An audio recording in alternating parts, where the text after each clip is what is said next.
好吧，你看汽车。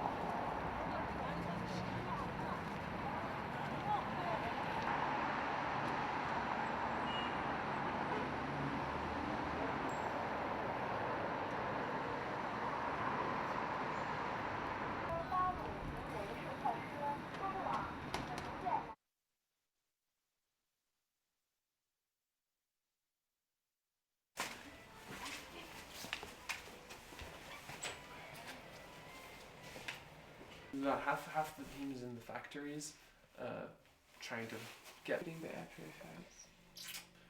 It totally depends a lot on the house. Air pollution is completely invisible.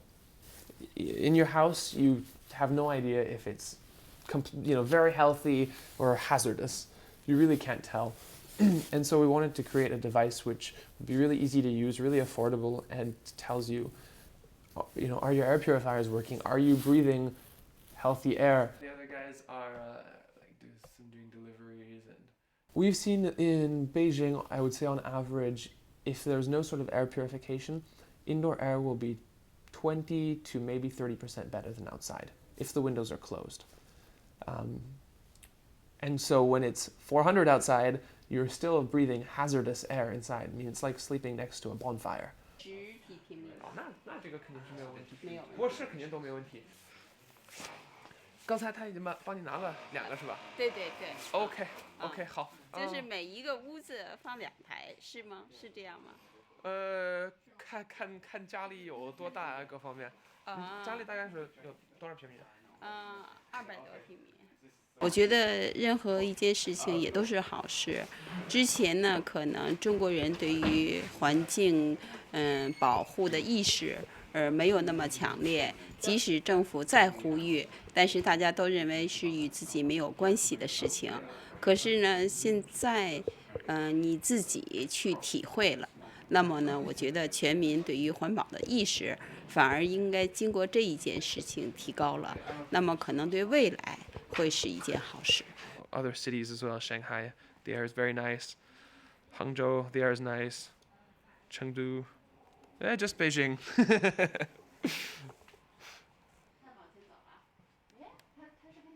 Very unhealthy.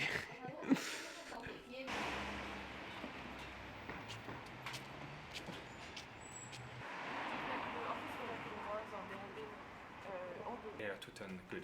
Okay.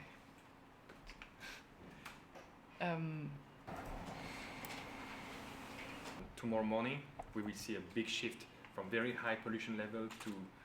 What we can see is the weather really does have a big impact on the air quality.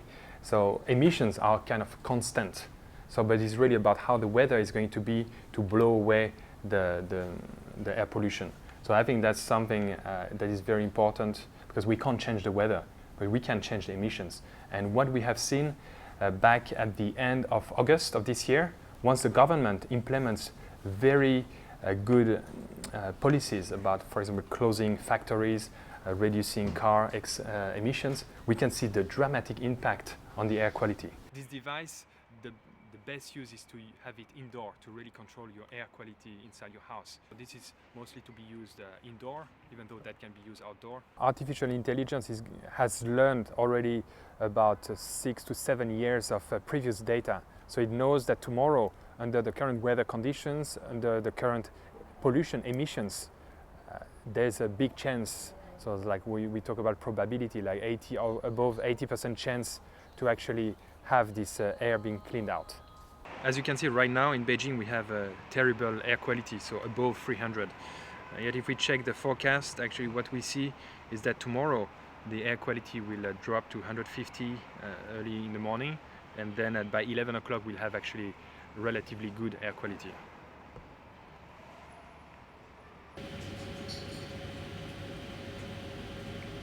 So that easily to get really high pollution events over here.